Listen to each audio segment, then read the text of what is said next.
সাহাবারা কান্নার রোল পড়ে গেছে মদিনায়।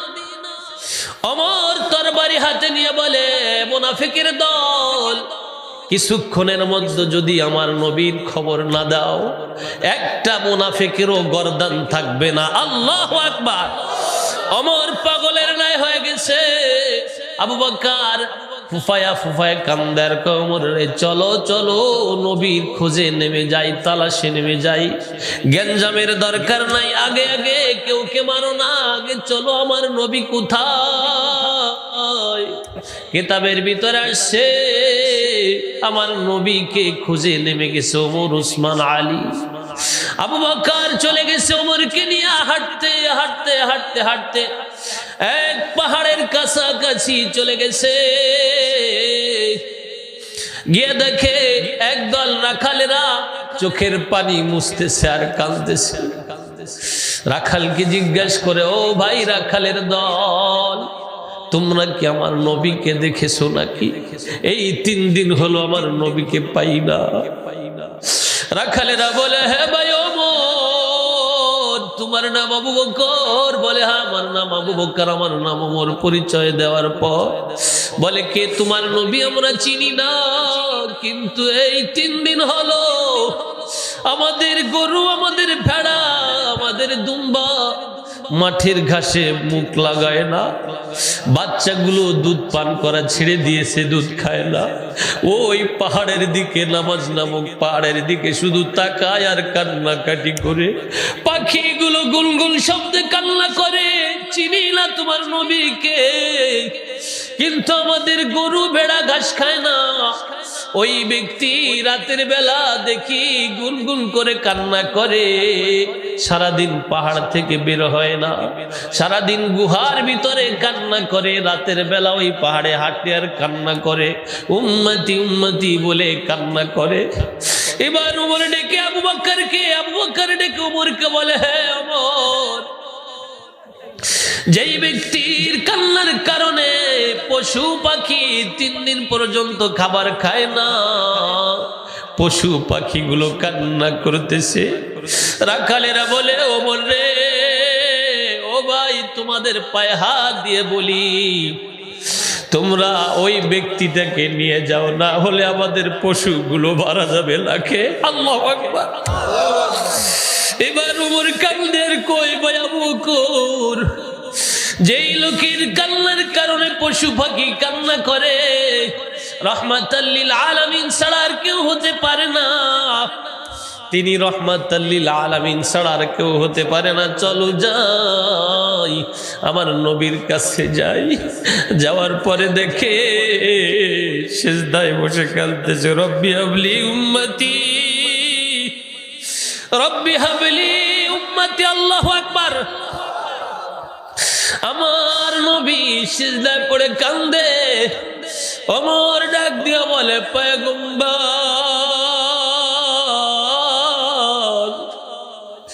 আমি ওই ওমর আসছি রে পয়গম্বর। 26 বছর বয়সে আপনার মাথা নেওয়ার জন্য, আমি আপনার গর্দান নেওয়ার জন্য আমি ওমর,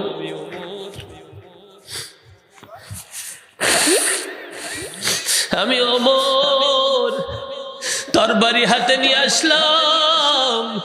আমি ওমর আপনার মাথা না নিয়ে কলেমা পড়ে আমার গর্দানকে আপনার উপর সঁপে দিলাম। ও পয়গম্বর, কিভাবে আমাকে ছেড়ে আপনি পাহাড়ে আসলেন? আমি পাগল হয়ে গেছি পয়গম্বর, আর কাঁদতে হবে না, আমি ওমর আদা করতেছি আপনার গুনাহগার উম্মতের জন্য আমার জীবনের সব নেকিগুলো দিয়ে দিলাম। আবু বকর রাদিয়াল্লাহু তাআলা আনহু ডেকে বলে, পয়গম্বর, মুরব্বিদের ভিতর থেকে সবার আগে আমি আপনার উপর ঈমান এনেছি। ও পয়গম্বর, আমার মেয়েকে আপনার সঙ্গে বিবাহ দিয়েছি। ও পয়গম্বর, আমি ওই আবু বকর, একদিন আপনাকে না দেখলে আমি সহ্য করতে পারি না। আমি আবু বকর এসেছি। ও পয়গম্বর, আপনার গুহার সাথে আমি আবু বকর আমি ওয়াদা করলাম, আমি আপনার কাছে ওয়াদা করতেছি, আমি জীবনে যত নেকির কাজ করেছি আমি আমার জীবনের সব নেকি আপনার উম্মতের জন্য দিয়ে দিলাম।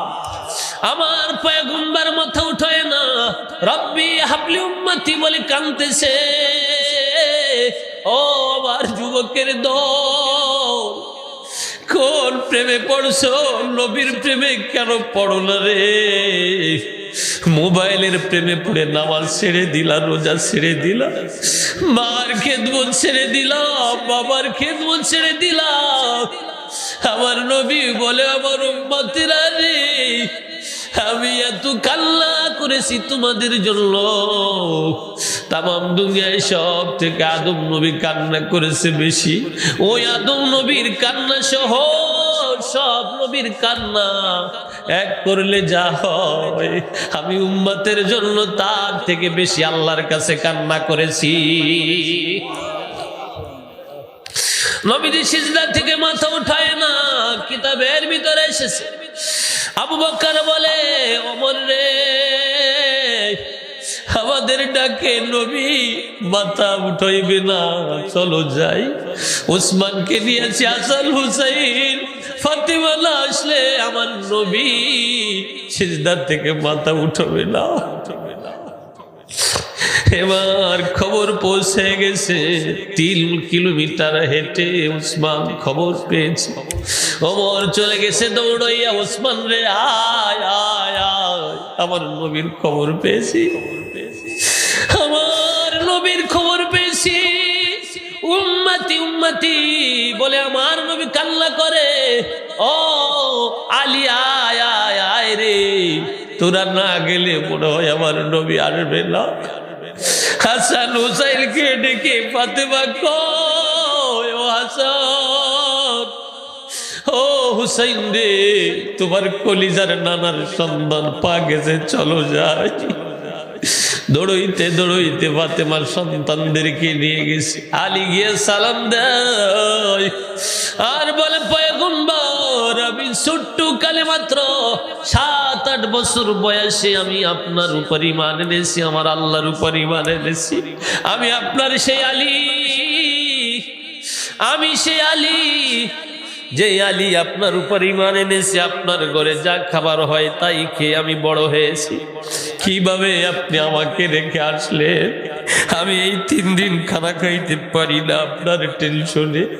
ও পয়গম্বর, আর কাঁদতে হবে না রে, আমি ওয়াদা করলাম, আমি জীবনে যত নেকির কাজ করেছি আমি আপনার গুনাহগার উম্মতের জন্য দান করে দিলাম। নবী আমার মাথা উঠায় না। এবার ফাতিমা ডেকে বলে, আব্বা রে, আমি তো আপনার ওই ফাতিমা যাকে আপনি মা মা বলে ডাকতেন, আপনার মাকে ছেড়ে কিভাবে 3 দিন যাবত এখানে রইলেন? আপনার আর চিন্তা করতে হবে না রে আব্বা, আমার ছেলে হাসান হুসাইন, আমি ওদেরকে আপনার উম্মতের জন্য কুরবানি করে দিলাম। আল্লাহু আকবার। নবী আমার, এবার নবীর মেয়ে, আমার যত ইবাদত আছে, আমি যত ইবাদত, যতদিন জীবিত আছি যা করব অগ্রিম ভাবে আপনার উম্মতের জন্য দিয়ে দিলাম। আল্লাহু আকবার। নবী আমার সিজদা থেকে মাথা উঠায় না। জিবরিল আমিন এসে বলে, পয়গম্বর, জলদি করে মাথা উঠান, ফাতেমার দোয়া কবুল হয়ে গেছে, হাসান হুসাইনকে আল্লাহ কবুল করে নিয়েছে। আল্লাহর নবী কাল বেয়ে পানি পড়তেছে, চোখ ফুলে উঠেছে। 3 দিন যাবত খায় না, শুধু সিজদায় পড়ে কান্দে। নবীজি উঠে দেখে ফাতেমা কানতে কানতে মুখ ফুলে ফেলছে। আল্লাহু আকবার। বলে, ফাতেমা রে, তুমি যদি আমাকে না ডাকতা আল্লাহ তাআলা আমার 3 ভাগের 2 ভাগ উম্মতদেরকে মাফ করে দিয়েছে। যতক্ষণ পর্যন্ত একটা উম্মত মাফ করতে বাকি থাকতো আমি সিজদা থেকে মাথা উঠাইতাম না। আল্লাহু আকবার। ফাতিমা আমার হাসান হুসাইনকে কবুল করেছে। আল্লাহু আকবার। বলে আব্বা জান চলেন বাড়ি যাই। এ ছিল আমার নবীর অবস্থা। আমার নবী কেমন দরদি ছিলেন রে মুসলমান। নিজে না খেয়ে উম্মতদেরকে খাওয়াইতেন। আমার নবীর একটা কারগুজারি শোনো। একদিন দুপুর বেলা নবীজি যেই সময় মসজিদে মানুষ যায় না ওই সময়টা মানুষ বেশিরভাগ বাসায় থাকে। এই সময় নবীজি আমার মসজিদে বসে বসে জিকির করতেছে। চলে আসছে কয়েকজন সাহাবা। নবীকে এসে দেখে পাশে বসে গেছে। বলে পয়গম্বর ক্ষুধার যন্ত্রণা আর টিকতে পারি না, এই জন্য মসজিদে এসেছি। এই 2 দিন হলো কোনো খাবার নাই। পয়গম্বর দেখে 2টা করে পাথর আমাদের পেটে বাঁধছি। পয়গম্বর নিজের জামাটা এরকম উঁচ করে দেখায়। ও সাহাবীরা কার কাছে নালিশ দাও রে। এক রাওয়ায়াতে আসছে 3টা পাথর নবীর পেটে বাঁধা। আল্লাহু আকবার। আর এক রাওয়ায়াতে আসছে 5খানা পাথর নবীর পেটে বাঁধা। বলে ও সাহাবীরা তোমরা তো 2 দিন খাও না, আমি পয়গম্বর 3 থেকে 5 দিন অনাহারী অবস্থায় আছি। এই হলো আমার নবীর আদর্শ। কেমন নবীর আদর্শ রে। ও আমার মায়েরা বোনেরা রে, আম্মা জান আয়েশা রাদিয়াল্লাহু তাআলা আনহার কাছে জিজ্ঞাসা করা হলো, ও আম্মা জান আয়েশা আমার নবীর সব থেকে ভালো খাবার কি ছিল? কেন জিজ্ঞাসা করলো? আম্মা জান আয়েশা যখন ভালো খাবার দেখতেন তখন শুধু কাঁদতেন ফুফায়া ফুফায়া। বলে আয়েশা কেন আপনি কান্না করেন, কারণটা কি? বলে ভালো খাবার দেখলে নবীজির কথা মনে উঠে যায়। বলে সব থেকে ভালো খাবার কি ছিল রে? বলে আমার পয়গম্বরের ঘরে মাসকে মাস আগুন জ্বলতো না। আমার পয়গম্বরের ঘরে আমরা পথের দিকে তাকায় থাকতাম, কখন একটু আগুন জ্বলানোর মতো খাবার আসবে। বলে আপনারা কি খাইতেন? বলে আমরা 2টা কালো জিনিস খাইতাম। বলে সেই কালো জিনিস 2টার নাম কি? বলে একটা হলো পানি আর একটা হলো খাজুর। 2-1টা খাজুর খেয়ে আমরা দিন কাটাইতাম। আমার পয়গম্বর কেমন জীবন ছিল রে। বলে পয়গম্বরের সব থেকে ভালো খাবার জীবনে খেয়েছে। একদিন জীবনে ভালো খাবার খেয়েছে ঘি দিয়া সবাই মিলে পেট পুরে। একদিন মাত্র জীবনে কয়দিন জোরে কর? একদিন মাত্র রুটি নিজে অতিথি সহকারে ঘি দিয়া মাখাইয়া খেয়েছে, আমাদেরকেও খাওয়াইছে। আল্লাহু আকবার। বলো আয়েশা জানতে চাই পয়গম্বর আদর্শ কেমন? ও মা বোন লক্ষ্য করে শুনো রে। আয়েশা বলে আমার ঘরে কোনো খাবার ছিল না, খাট পালঙ্ক ছিল না, কিন্তু আমার ঘরে এমন ভালোবাসা ছিল যেই ভালোবাসা পৃথিবীর কারো ঘরে ছিল না। কোন সুবহানাল্লাহ। বলে আমার নবী এত মোহাব্বত করতেন আমাদেরকে। এখন তো স্বামী স্ত্রীকে চোখে দেখতে পারে না, স্ত্রী স্বামীকে দেখতে পারে না, ঠিক না বে ঠিক জোরে কর। অনেক স্ত্রীকে এত খাবার দেয় তারপরও পরকিয়া করে চলে যায়, আছে না নাই? আমার আম্মা জান আয়েশা বলে দুনিয়ার মানুষ আমার নবী আমাকে কত ভালোবাসতেন। আমি যেই গ্লাসে পানি পান করতাম দেখতাম আমার নবী ঠিক ওই যে স্থানে আমার ঠোঁটটা স্পর্শ করেছে ওই গ্লাসে লেগেছে, ওই জায়গা ঠোঁট দিয়ে পানি পান করতে।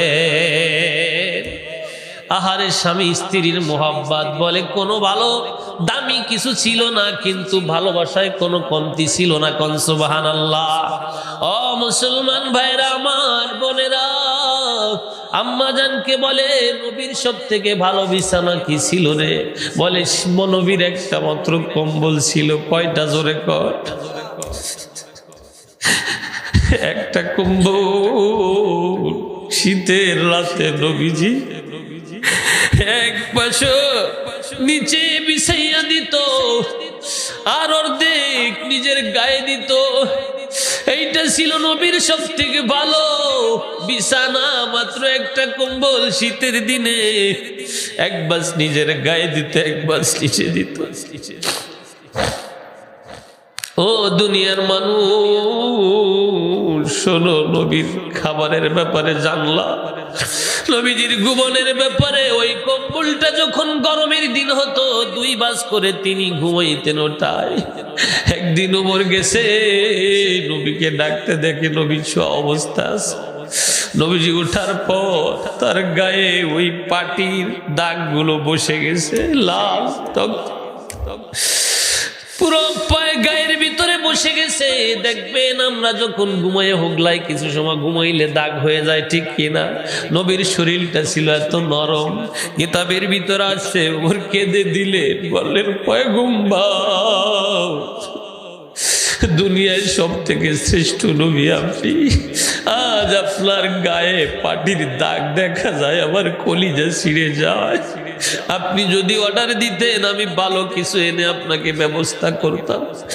আমার নবী বলে ওমর, আমি দুনিয়ায় শান্তি করার জন্য আসি নাই, শান্তি তো আল্লাহ জান্নাতে রেখে দিয়েছে। ও আমি যদি আল্লাহকে বলতাম আল্লাহ এই উহুদ পাহাড়টা আমার জন্য স্বর্ণে পরিণত করে দেন, তবে আল্লাহ এটা আমার জন্য করতেন। কোন সুবহানাল্লাহ।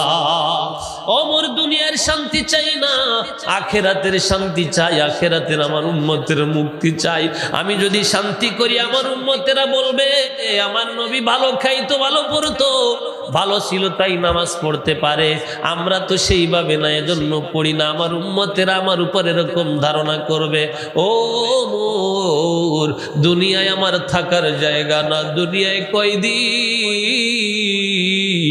যেই জায়গায় যতদিন থাকবা ওই জায়গায় অত পরিমাণ সামানার দরকার। এই দুনিয়া থাকার জায়গা নয়, এই দুনিয়া থেকে চলে যেতে হবে। যতদিন বাঁচো তুমি, কিন্তু শেষে মৃত্যু হবেই হবে, ঠিক না বে ঠিক?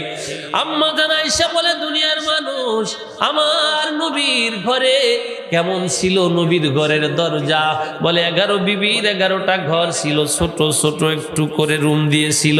প্রতিটা ঘরের সামনে সালার চট বিছানো, সালার চট দিয়ে দরজায় দেওয়া ছিল। আল্লাহু আকবার। শুধুমাত্র একটা ঘর, আয়েশার ঘরে একটা গাছের একটা দরজা ছিল। নবীজির ঘর ছিল এমন। আল্লাহু আকবার। এখন তো আমরা ঘরে টাইলস দেই, টেবিল কিনি লাখ লাখ টাকার, কিন্তু শান্তি নাই, ঠিক না বেঠে? মুসলমানের দল, মা বাপ হলো তোমার জান্নাত, তাদের সাথে সব তোমার রক্তের সম্পর্ক, ঠিক না বেঠিক? মা বাবার সাথে রক্তের সম্পর্ক, ভাইয়ের সাথে রক্তের সম্পর্ক, বন্ধুর সাথে রক্তের সম্পর্ক না, কিন্তু ভাই বোনের সাথে রক্তের সম্পর্ক। আমি বলতে চাই, আয়েশা রাদিয়াল্লাহু তাআলা আনহা বলেন দুনিয়ার মানুষ আমার নবীকে যারা ভালোবাসবে তারা জান্নাতি। কে বলেছে? কে বলে? স্ত্রীর সাথে হলো আত্মার সম্পর্ক। কিসের? জোরে কন, জোরে কন, কিসের? স্ত্রীর সাথে আত্মার সম্পর্ক, মা বাবার সাথে রক্তের সম্পর্ক। এই মা বাবা একদিন থাকবে না, থাকবে না, কি জোরে কন? মা বাবা বৃদ্ধ হয়ে মরে যাবে, তাদের খেদমত করলে তুমি হবা জান্নাতি। কিন্তু তোমার স্ত্রীকে অবহেলা করা যাবে না, সে হলো তোমার জীবন সঙ্গিনী, ঠিক না বে ঠিক? জোরে কন। স্ত্রী হলো তোমার আত্মার আত্মীয়, স্ত্রী তোমার এমন ভালোবাসা। জান্নাতের সম্পর্ক হলো স্বামী স্ত্রীর সম্পর্ক, ঠিক না বে ঠিক? স্ত্রীকে তুমি অবহেলায় রেখো না। স্ত্রী কেমন? স্ত্রীরা অনেক কথা আছে, যারা দিনদার স্ত্রী কোনোদিন বাহিরে প্রকাশ করে না, গোপন রাখে, ঠিক না বে ঠিক? অনেক সময় মা বাবা অনেক সময় রাগের চোটে একজনাকে একজন বলে দেয়, ঠিক কিনা? যে আমার ছেলে এই দেয় না সেই দেয় না, বলে কিনা? কিন্তু অনেক দিনদার স্ত্রী আছে, স্বামী না খায় রাখলে অন্যের কাছে যে বলে না, ঠিক কিনা? জোরে কন। আসতে বলেন কেন? আরে ভাই রে, বোঝার চেষ্টা করেন। মা বাবা বৃদ্ধ হয়ে গেলে তার খেদমত আপনার করতে হয়, কিন্তু আপনি যখন বৃদ্ধ হয়ে যান, বুড়ো হয়ে যান, আপনার খেদমত বউ করে, ঠিক না বে ঠিক? আপনি পায়খানা করে দিয়েছেন, প্যারালাইসিসের রোগী হয়েছেন, আপনি পায়খানা করেন ওই জনম, আপনার যে জনম সঙ্গিনী, সারা জীবনের সঙ্গিনী বিবি আপনার সাথে আপনার পায়খানা প্রসাব পরিষ্কার করে, ঠিক কিনা জোরে কান? আম্মা জান আয়েশা বলে, দুনিয়ার মানুষ আমি নবীকে কত ভালোবাসতাম জানো? বলে কেমন ভালোবাসতো? কিতাবের ভিতরে এসেছে, বলে নবীজি অজু করতেছে, চকির উপর বসে পড়েছে, বসে পড়ার পর নবীর চকির নিচে আমার আঙ্গুলটা পড়ে গেছে, আঙ্গুলটা ফেটে রক্ত বের হচ্ছে, কিন্তু আমি সাহস পাই না যে নবীজি একটু ওঠেন, বলতে সাহস পাই না। নবীজি নিচের দিকে তাকিয়ে দেখে পানির সাথে রক্ত যায়, লাল লাল, ব্যাপার কি? পানির সাথে লাল কি যায়? বলে আয়েশা রে, পানির সাথে লাল কি যায়? বলে পয়গম্বর, আপনি যখন বসেছেন তখন আমার আঙ্গুলটা, আমার কয়েকটা আঙ্গুল আপনার চোখের নিচে পড়েছে, পড়ে আঙ্গুল ফেটে রক্ত বের হচ্ছে। আল্লাহু আকবার। বলে আয়েশা কেন বলো না আগে? বলে ও পয়গম্বর, আমার এত সাহস হয় না, আর আমি এত বেয়াদব না যে আমার নবী আরামে বসছে আর আমি তাকে উঠতে বলবো। ও নবী, আপনাকে আমি এত ভালোবাসি, আমি এত মোহাব্বত করি, আপনার চোখের পায়ে যদি আমার কলিজার উপর, বুকের উপর পড়ে আমার কলিজা খান খান হয়ে যেত, তবু আমি বলতাম না যে একটু সরে বসেন। আল্লাহু আকবার। এমন ছিল স্বামী স্ত্রীর মোহাব্বত। বলে স্ত্রী হলো তোমার জান্নাতের সঙ্গিনী, ঠিক না বে ঠিক? স্ত্রী তোমার জান্নাতের সঙ্গিনী। ছেলে তোমাকে ছেড়ে চলে যেতেও পারে, মেয়ে তোমাকে ছেড়ে শ্বশুর বাড়ি চলে যাবে, একদিন তোমার মা বাবা মরে যাবে, কিন্তু স্ত্রী যদি আল্লাহওয়ালা দিনদার হয়, সারা দিন সারা রাত কাছে বসে বসে তোমাকে পাহারা দেবে, ঠিক না বে ঠিক? এই জন্য আল্লাহর নবী বলছে, দিনদারিকে প্রাধান্য দাও। পুরুষেরা বিবাহ করার সময় চারটা জিনিস দেখে, চারটা জিনিস দেখে। কি জিনিস? আল্লাহর পয়গম্বর বলেন, তুনকিহুল মারআতু লিআরবাইন, লিমালিহা ওয়া লিহাসাবিহা ওয়া লিজামালিহা ওয়া লিদীনিহা ফাজফার বিযাতিদ দীনি তারিবাত ইয়াদাক। বলেন আল্লাহু আকবার। বলে একটা পুরুষের চাহিদা মহিলার চারটা জিনিস দেখে হয়, চারটা জিনিস তোমরা দেখো, এটা পুরুষের চাহিদা। বলে এক নম্বরে লিআরবাইন লিমালিহা, স্ত্রী যে হবে ওই মেয়েটার মাল আছে কেমন, কত সম্পদওয়ালা, ঠিক না বে ঠিক? বলে মায়ের বাবা ধনী কিনা এটা দেখে, ঠিক কিনা? এরপরে দেখে ওলি জামালিহা, ওই মহিলাটা সুন্দরী কিনা, ঠিক কিনা জোরে কান? এরপর দেখে বংশীয় শক্তি আছে কেমন, মেয়ের পাওয়ার কেমন, গোষ্ঠীর পাওয়ার কেমন, দেখে কিনা জোরে কান? আল্লাহর পয়গম্বর বলেন, ওলি দীনিহা ফাজফার বিযাতিদ দীনি তারিবাত ইয়াদাক। আল্লাহর পয়গম্বর বলেন, চতুর্থতে দেখে ওই মহিলা দিনদারি কিনা। কিন্তু দুনিয়ার মানুষ তোমরা শোনো, হে যুবকের দল, ওই উপরের তিনটা আমি নবী দেখি না। তুমি যদি দিনদার দেখো মহিলাকে, তুমি দিনদারিকে প্রাধান্য দাও। বলেন আল্লাহু আকবার। তুমি সুন্দরী দিনদারি হওয়ার পর যদি বউ সুন্দরী হয়, এটা তোমার জন্য নিয়ামত। যদি দিনদার থাকার পর, পর্দাওয়ালা হওয়ার পর, আল্লাহওয়ালা হওয়ার পর যদি ধনী হয়, এটা তোমার জন্য নিয়ামত। যদি বংশীয় হয়, এটা তোমার জন্য নিয়ামত। কিন্তু আমি পয়গম্বর ওই তিনটা দেখি না। ওটা যদি নাও থাকে, তুমি দিনদারিকে প্রাধান্য দাও, তবে তুমি কামিয়াব হবা। আর যদি তুমি দিনদারিকে বাদ দিয়া তিনটাকে প্রাধান্য দাও, মালওয়ালা দেখো, শক্তিওয়ালা দেখো, সুন্দরী দেখো, কিন্তু দিনদারি নাই, তুমি ধ্বংস হয়ে যাইবা, ঠিক কিনা? জোরে কোন ঠিক কিনা? বউ তো আনছেন কসকো সাবান দেইখা, সুন্দরী দেইখা, কিন্তু মারে চোখে দেখতে পারে না, বাবারে দেখতে পারে না। ওই বোর উপর কি 1 ইঞ্চিও মায়া থাকবে স্বামীর? জোরে কোন থাকবে? কোনদিন থাকে না। প্রতিটা সন্তানই চায় যে আমার বউ যেন মার সেবা করে, বাবার সেবা করে, ঠিক না বে ঠিক? প্রতিটা সন্তানেরই চাহাত, প্রতিটা সন্তান চায় আমার মাকে যেন আমার বউ ভালোবাসে, আমার বাবাকে যেন ভালোবাসে। যদিও দায়ী ঠেইকা সংসার করে যুবক, কিন্তু কলিজা ফেটে যায়, মন থেকে বউকে দেখতে পারে না, ঠিক কিনা? আমার নবী বলে দিনদারিকে প্রাধান্য দাও। নবীর খবর শুনে মা ফাতেমা আম্মা জান আয়েশা বলে, দুনিয়ার মানুষ ফাতেমা এমন ভাবে দৌড়ইছে, মা ফাতেমা কিন্তু নবীর আমাদের না। নবীজি মা বলে ডাকতেন ফাতেমাকে, আমরা অনেকে বলে ফেলি মা ফাতেমা। মা ফাতেমা না, কি মা ফাতেমা হবে না, কি হবে? কি হবে? ফাতিমা রাদিয়াল্লাহু তাআলা আনহা। আমাদের আম্মা জান উম্মুল মুমিনিন যারা, নবীর স্ত্রী হলো আমাদের আম্মা জান। বলেন আল্লাহু আকবার। নবীর মেয়ে আমাদের কি মা না? নবীজি মা বলে ডাকছে। মেয়ে সন্তানেরা বাবার প্রতি বেশি ভালোবাসা রাখে, ঠিক কি না? যেমন আল্লাহর নবী যখন শুনছে যে গুহার ভিতরে কাঁদতেছে, ফাতেমা দৌড়ে গিয়ে বলে, আব্বা জান আমার ইবাদত দিয়ে দিলাম, আব্বা জান আমার হাসান হুসাইনকে কুরবানি করে দিলাম, তবু আপনি সিজদা থেকে মাথা উঠান। বলেন আল্লাহু আকবার। এজন্য মেয়ে সন্তানেরা যদি শোনে বাবা অসুস্থ, তখন দুনিয়ার সব কাজ ছেড়ে মেয়ে দৌড় মারে, ঠিক কিনা? আর ছেলে সন্তানেরা দুনিয়ার ব্যস্ততার কারণে ফোন দিয়ে বলা হয় মার এই অবস্থা, কয় ডাক্তারের দ্বারে নিয়ে। মার গালে পানি দেওয়ার অবস্থা খারাপ, কথা বলতে পারে না, কয় ডাক্তারের কাছে নিয়ে। যেদিন শোনে মার গাল বেয়ে বেয়ে পানি পড়ে, আর খেতে পারে না। আব্বা জান সারা জীবন সন্তানকে কাঁধে করে নিয়ে পড়ালেখা শিখিয়েছে। ছেলেটা তার ব্যস্ততায়, তার সন্তানের ব্যস্ততায় দেখতে আসে না। আসে কোন দিন? যেদিন আব্বার মুখে পানি দিলে গাল বেয়ে বেয়ে পড়ে, খাওয়ার টাইম নাই, সেদিন 5 কেজি আঙ্গুর 2 কেজি কমলা নিয়ে আসে, খাও আব্বা খাও, ঠিক কিনা? জোরে বলেন ঠিক কিনা? মেয়ে সন্তানকে হিংসা করবেন না, খবরদার। মেয়ে সন্তান হলে আপনি কপাল, ভাগ্য খুলছে আপনার। মেয়ে সন্তান যদি ঘরে আসে, ওই ঘরটা ফুলের মতো সাজায় রাখে, ঠিক কিনা? যেই ঘরে মেয়ে নাই, ওই ঘরের দোয়াও লেপা থাকে না, ওই ঘরে ভালো ঝাড়ু দেওয়া থাকে না, কথা কয় না রে? মাকড়সার বাসায় ভরে যায়। যেই ঘরে মেয়ে সন্তান আছে, ওই ঘরটা ফুলের মতো ঝনঝন করে বাজে, ফুলের মতো সুবাস ছড়ায়, ঠিক কিনা? ওই ঘরে আল্লাহর রহমত প্রবেশ করে, যদি মেয়েটা আল্লাহওয়ালা হয়। আর যদি মাইয়া হয় সাবিনে ইয়াসমিন মার্কা, ডলি শান্তনী মার্কা, রুনা লায়লা মার্কা, মমতাজ মার্কা হয়, তো এলাকার যুবকের গোষ্ঠী শেষ, কথা কয় না রে? ওই মেয়েতে জান্নাতে নিয়ে যাবে, মেয়েতে সুপারিশ করবে জান্নাতের জন্য। আবার ওই মাইয়া 4 জনারে জাহান্নামে নেবে। কয়জনাকে? কতজনকে জাহান্নামে নিবে?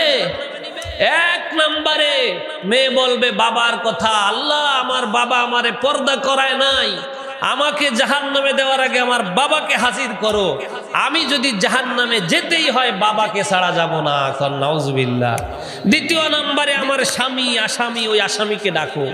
আমি যা মন চাই তাই করছি, আমার স্বামী আমাকে পর্দায় রাখে নাই, আমার স্বামী আমাকে টাচ মোবাইল কিনে দিয়েছে, পরকিয়ে করার সুযোগ করে দিয়েছে, আমার স্বামী আমার কথা মতো চলছে, মা বাবার খেদমত করে নাই, আমার দোষ না।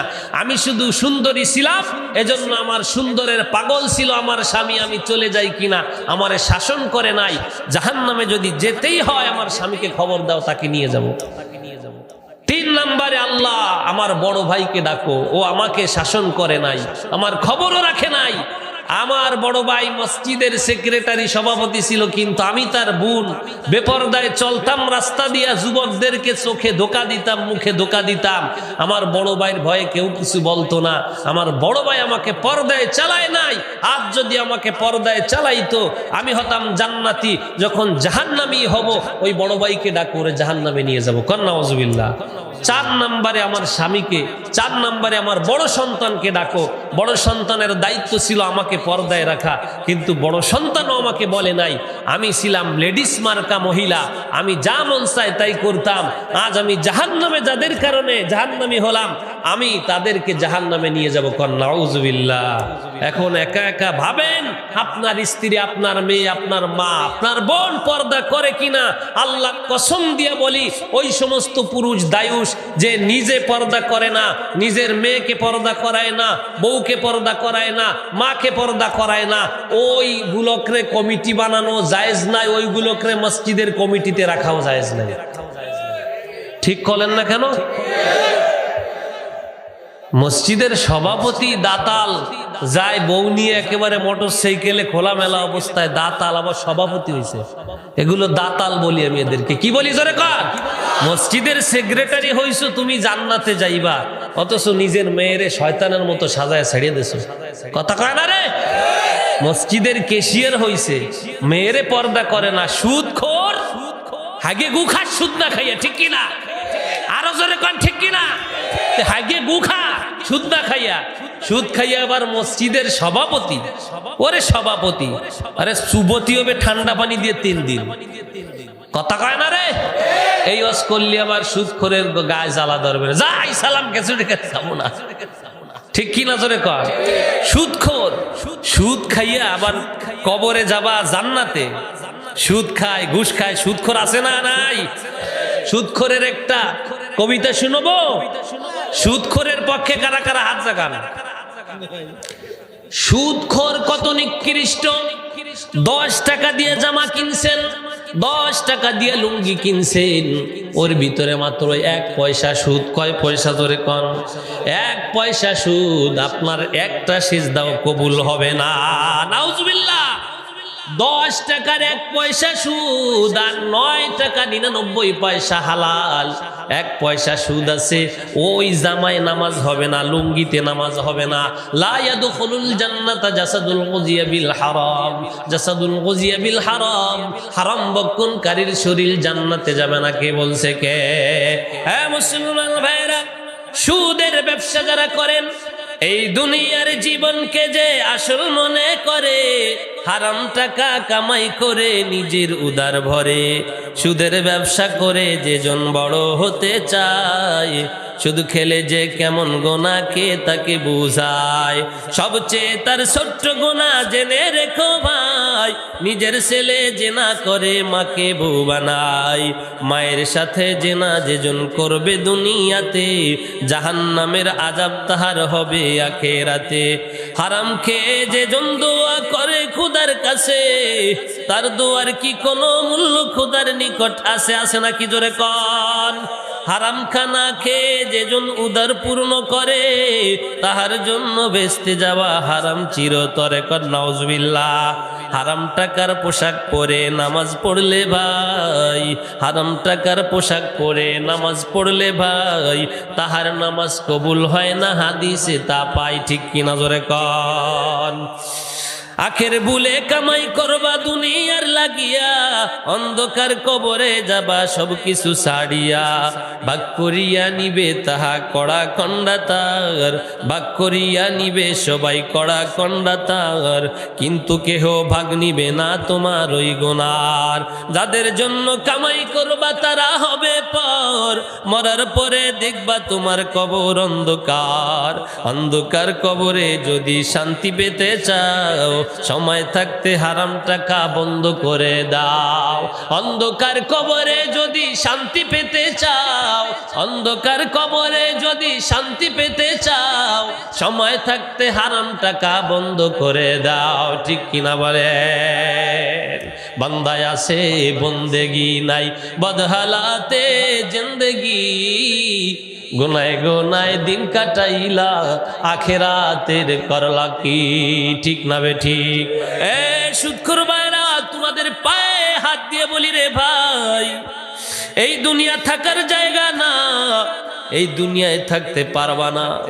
এই দুনিয়ায় যদি সুদের টাকা কামাই করে তুমি তোমার গাড়ি করলা, বাড়ি করলা, নারী করলা, তোমার গাড়ি বাড়ি করার পর তুমি যেদিন কবরে যাবা,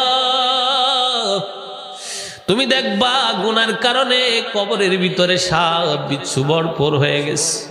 কেউ তোমার কথা চিন্তা করবে না। তুমি 10 বিঘা জমি ক্রয় করেছো, তোমার সন্তানেরা সবাই বলবে ভাগ কর। ঠিক কিনা? হারাম টাকা কামাই করে নিজে হবা পর, পড়ার পরে দেখবা তোমার অন্ধকার কবর। ঠিক কিনা জোরে কর?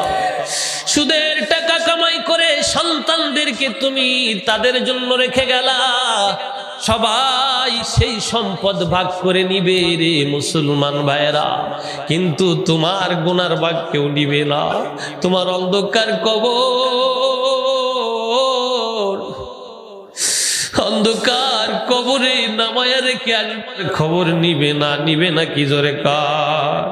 আমি দেখতে চাই আজ থেকে আর সুদ খাবো না। কে কে রাজি আছে হাত জায়গায় দেখায়। নারায়ে তাকবীর, নারায়ে তাকবীর। আল্লাহ কবুল করে, বলেন আমিন। মুসলমান ভাইরা আমার, আল্লাহ তাআলা কুরআনে কারিমে বলে দিয়েছেন, ওয়াইয ক্বালা ইব্রাহিম রব্বি আরিনি কাইফা তুহয়িল মাউতা ক্বালা আওয়ালাম তু'মিন ক্বালা বালা ওয়ালাকিন লিয়াতমাইন্না কলবি قال فخذ أربعة من الطير فصرهن إليك ثم اجعل على ও মুসলমান ভাইরা আমার, আল্লাহ তাআলা কুরআনে কারিমে বলে দিলেন, পয়গম্বর স্মরণ করুন ইব্রাহিম আলাইহিস সালাতু ওয়াস সালামের কথা। কার কথা স্মরণ করতে বলছে? ইব্রাহিম আলাইহিস সালাম যখন বলল, আল্লাহ মৃত্যুর পর আপনি কিভাবে আবার জিন্দা করবেন? এত মানুষ মরে যাবে, কি কষ্ট হচ্ছে? সামনে চলবে না বন্ধ করে দেব? সামনে মজা আরো বাড়বে। শুনতে রাজি আছি? ইব্রাহিম পয়গম্বর জিজ্ঞাসা করলো, আল্লাহ এত মানুষ মারা যায় কিভাবে জিন্দা করবেন?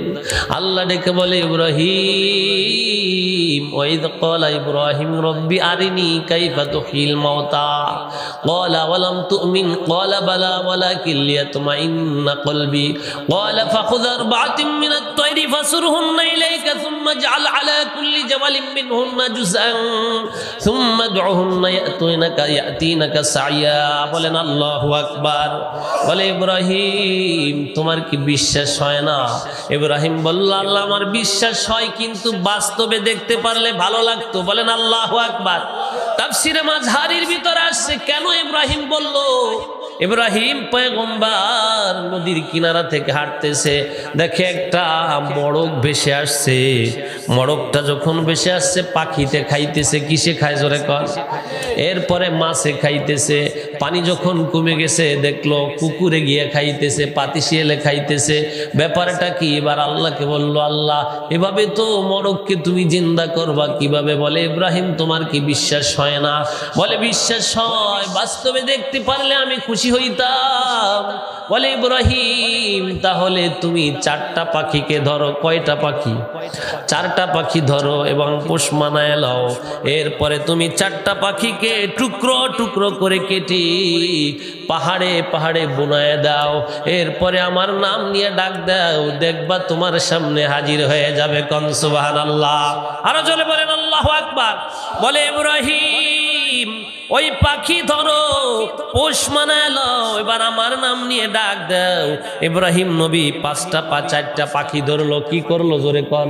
4টা পাখি যখন ধরলেন, ধরার পরে ওই পাখিগুলো টুকরো টুকরো কেটে সব জায়গায় বুনায় দিলেন পাহাড়।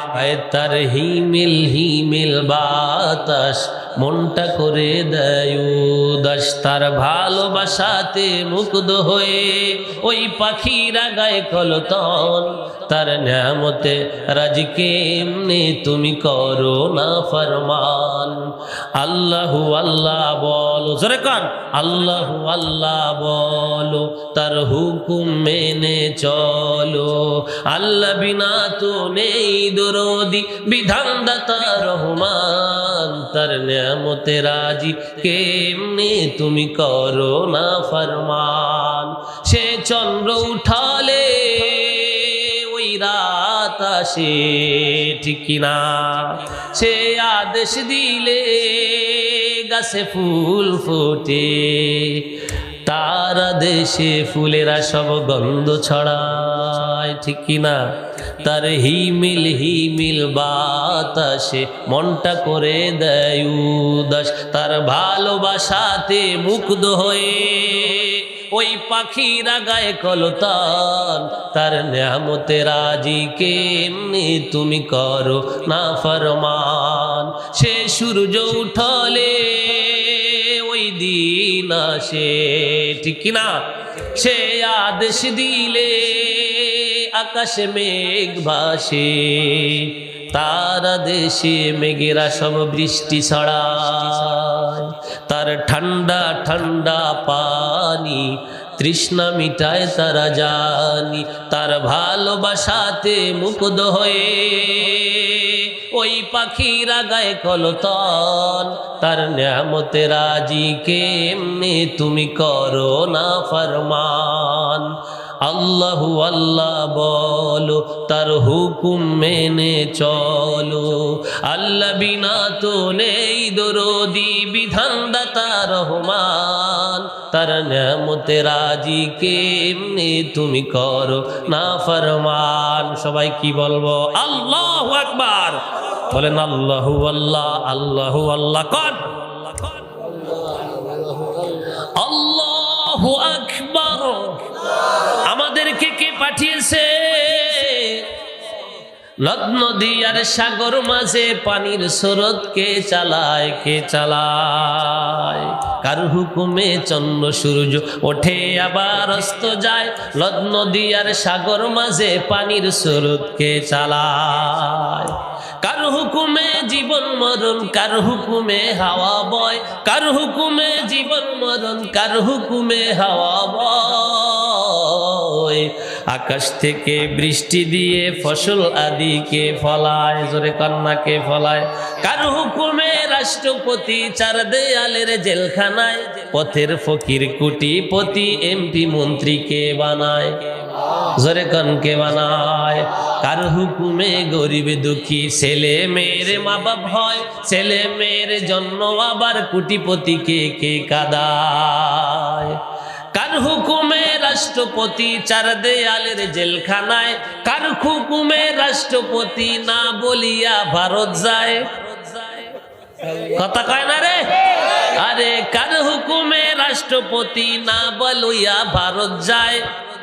পথের ফকির কোটিপতি এমপি মন্ত্রীকে বানায়, আরো জোরে কনকে বানায়। গেলা না রে কইয়া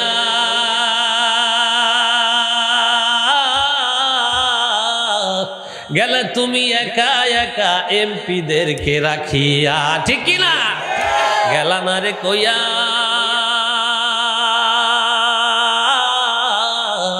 এমপিদেরকে সবাইকে তুমি এতিম বানায়া, ঠিক কিনা? হে মুসলমানের দল, দুনিয়ায় কেউ আপন না, কেউ আপন না। তুমি যে দলই করো না কেন, স্বার্থ যদি থাকে তোমাকে ডাকবে, না থাকলে ডাকবে না। এমপি মন্ত্রী ওখান থেকে তোমাকে ফোনে কবে মাইল লাগা, মরবা তুমি, সন্তানটা হারাবে তোমার মা, সারা জীবন তোমার মা বাবা কাঁদবে, ওই এমপি তোমার খবরও নিবে না, ঠিক কিনা? এ যুবকের দল, দলের দালালি ছাড়, মা বাবার দল কর। তোর ওই দেহ এমপির টাকায় হয় নাই, তোর দেহ হইছে তোর আব্বার কষ্টে রিক্সা চালানোর টাকা, দিন মজুরের টাকা, তোর আব্বার ব্যবসা করা টাকা, চাকরি করা টাকা দিয়ে তোরে খাওয়াইয়া খাওয়াইয়া এই দেহটা বানাইছে, ঠিক কিনা? এই দেহর শক্তিটা এমপির পিছে না দিয়া, মেম্বার চেয়ারম্যানের পিছে না দিয়া, তোর আব্বা মার পিছে দেতে শান্তি পাবি, জান্নাতে যাবি। দল করিয়া যদি মারা যাস, আমার আল্লাহ কয় জাহান্নামে চলে যাবে। এ মুসলমানের দল, হক কথা বললে কিন্তু মা বাবাও বেজার হইয়া যায়, ঠিক কিনা? এজন্য হক কথা ছাড়া যাবে না। আমি গোপালগঞ্জের মানুষ, আমি যদি কই আমি সাইফুল ইসলাম গোপালগঞ্জি, কই নাম বাত, শুনছেন? আম্মা বাত কয় গোপালগঞ্জের নাম বাত। কি নেকির কাজ করছে আমাকে নেত্রী, আমার নামও বাত। চিন্তা করছেন আম্মা বাত কি নেকিটা করছে রে? নামও নইতে পারি না এখন। নাম লইলে তো আমার এলাকা হিসেব করি শরীয়তপুর থেকে, ঠিক কিনা? এজন্য এখানে বলতে পারি, কিন্তু উত্তরবঙ্গে গেলি এইরকম আতা খাসা একছে। হুজুর গোপালগঞ্জের নাম টাম কইেন না, আপনার নাম সাইফুল ইসলাম নুরি দিয়ে দেন। সাইফুল ইসলাম আপনার নাম গোপালগঞ্জ, আমার নাম তো সার্চ দিলে গোপালগঞ্জে দিলে সামনে আসে, এখন কি করব? দায় ঠেকলি সুস হয়ে নামাজ পড়ে, একটা কথা আছে না? একজনের শ্বশুর বাড়ি গেছে, নামাজ তো পড়ে না, সবাই নামাজ পড়েও কি এরবে, ও বোমা ডাইরম দাঁড়াই রয়েছে, নামাজে আর সেজদা যায় না। সবাই যায় ওইরকম সেজদায় যায়, আবার আর একজনের সেজদায় করম যায়, নামাজ পড়ে কয় জামাই নামাজ পড়ে, কয় আল্লাহ শ্বশুর বাড়ি আইছি, যদি নামাজ না পড়ি তো ধরা খাবো। রাত 2টের সময় ডাকছে, ওঠেন ওঠেন, এখনো নামাজ পড়েন না, কেমন আপনারা? নামাজ নাই রোজা নাই, এখনো নাক টেনে ঘুমায়। কয় নামাজের টাইম না, কয় জোহরের আজান কর্ণও দিচ্ছে, এখনো নামাজ। ধরা খাবি তো খা, কয় জোহরের আজান দিচ্ছে রাত্রে, চিন্তা করছেন? এরপর কয় জামাই যে ঘুমাও, জোহরের আজান তো ফজরের আগে দিচ্ছে। কয় না আপনারা শোনেন না, আমি শুনছি, তাড়াতাড়ি ওঠেন, ঘুমাও। করবার ঘুমাইছেন, কতক্ষণ পর আবার উঠছে কুইতে কুইতে, ওই যে সুনম করবে যে জামাই যাতে নামাজি, এটা যেন মানুষ বোঝে। আসলে তো নামাজ পড়ে না, কোন সময় কয় অক্ত কয় রেখাত তাও জানে না, কিন্তু শ্বশুর বাড়ি একটু বড় হওয়ার জন্য ইয়ে কইছে। কতক্ষণ পর উঠছে, আবার যে কয় ওঠেন ওঠেন, কি তাহাজ্জুদে রক্ত হয়ে গেছে, তাড়াতাড়ি ওঠেন, তাহাজ্জুদ পড়বেন না? আমি তাহাজ্জুদ ছাড়া ঘুমাই না। জামাই বাড়ি বসে নামাজ পড়ে না, বোম মারলেও মসজিদের ধারে যায় না, সে শ্বশুর বাড়ি যে তাহাজ্জুদ পড়ে। চিন্তা করছেন? যখন ফজরের আজান দেশে, রাত বুড়ি তো দৌড়চ্ছে, ফজরের আজান দেশে উনি নাক টেনে ঘুম, এখন শালারা এসে বলায় সমন্দির, ওঠো ওঠো, আমি পড়ে লাইছি নামাজ, আগের থেকে পড়ে ফেলছি, তোমরা যাও মসজিদে, ফজরের নামাজ পড়ে না। এরকম সুনমের দরকার আছে?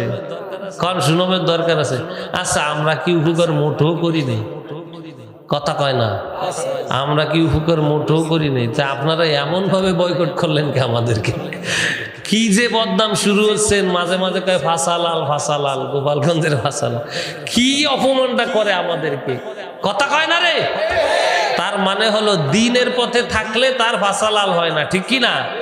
দুনিয়ার নেতার পাশে দৌড়ইলে তার ভাষা লাল করে দেয়, ঠিক না? ঠিক। এই সমস্যাটা যদি হেফাজতে ইসলামের সাথে মিলে এদিক সেদিক দ্বীনের জন্য করতো, তাই ভাষাটা কি লাল হতো?